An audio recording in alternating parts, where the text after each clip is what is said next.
Assalamualaikum warahmatullahi wabarakatuh. Ketemu lagi bersama saya Muhammad Abdul Aziz. Pada kesempatan kali ini saya akan mempresentasikan atau menerangkan tentang bab 12 yaitu balance scorecard. Yang pertama ada definisi, konsep, dan perspektifnya. Innovation Customer pengukuran hasil kerja yang digunakan balanced scorecard adalah metode perusahaan atau bisa disebut dengan strategi manajemen.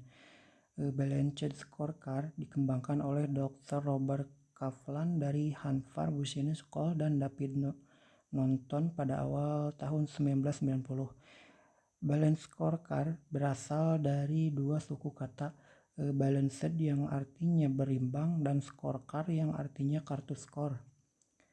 Yang B yaitu fungsi balanced scorecard. Pada awalnya BSC hanya digunakan untuk memperbaiki sistem pengukuran keuangan, kemudian meluas dan digunakan untuk pengukuran 4 perspektif yaitu keuangan, pelanggan, proses internal, serta pembelajaran dan pertumbuhan.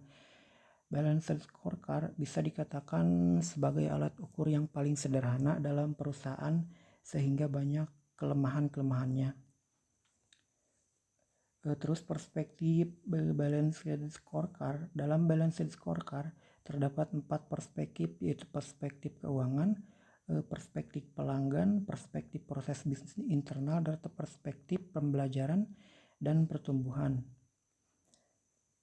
Peningkatan kepuasan customer melalui peningkatan revenue, peningkatan produktivitas, dan komitmen karyawan melalui cost effectiveness sehingga terjadi peningkatan laba. Yang pertama yaitu perspektif keuangan atau financial perspektif.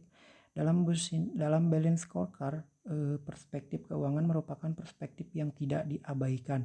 Pengukuran kinerja keuangan menunjukkan apakah perencanaan, implementasi, dan pelaksanaan serta strategi memberikan perbaikan mendasar. Perbaikan tersebut dapat berupa gross operating income, return of investment, atau economic value added. BSC dapat dijelaskan lebih lanjut tentang pencapaian misi yang berperan di dalam mewujudkan pertambahan kekayaan sebagai berikut. Yang kedua yaitu perspektif pelanggan atau customer perspektif. Dalam balance scorecard, perspektif pelanggan mempertimbangkan dari sudut pandang pelanggan, yaitu bagaimana perusahaan harus bersikap terhadap pelanggan. Seiring dengan semakin ketatnya persaingan bisnis antara perusahaan, maka perusahaan harus mampu memahami kebutuhan pelanggannya. Yang ketiga yaitu perspektif proses bisnis internal atau internal business perspektif. Menurut Husna 2017, perspektif proses bisnis internal ini menurut manajer dalam mengidentifikasi sebagai proses internal yang sangat penting untuk mencapai tujuan pelanggan dan tujuan finansial perusahaan. Dalam perspektif ini, manajer melakukan identifikasi berbagai proses yang berhubungan dengan perusahaan dan juga pelanggan. Selain itu, manajer juga akan mengetahui sejauh mana bisnis yang telah mereka jalankan.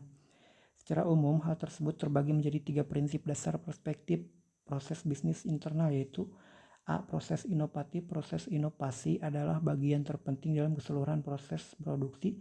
Terus B. Proses operasi. Proses adalah aktivitas yang dilakukan perusahaan. Proses operasi dilihat dari perencanaan pembentukan bahan mentah hingga menjadi produk jadi, proses marketing hingga proses transaksi antara perusahaan dan pembeli.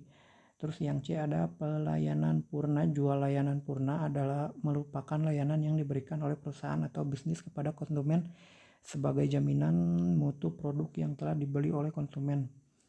Terus yang terakhir yaitu perspektif pembelajaran dan pertumbuhan atau learning and growth perspektif. Menurut Husna 2016, perspektif pembelajaran dan pertumbuhan ini merupakan fondasi keberhasilan bagi sumber daya manusia pada organisasi dengan tetap memperhatikan faktor sistem dan organisasi.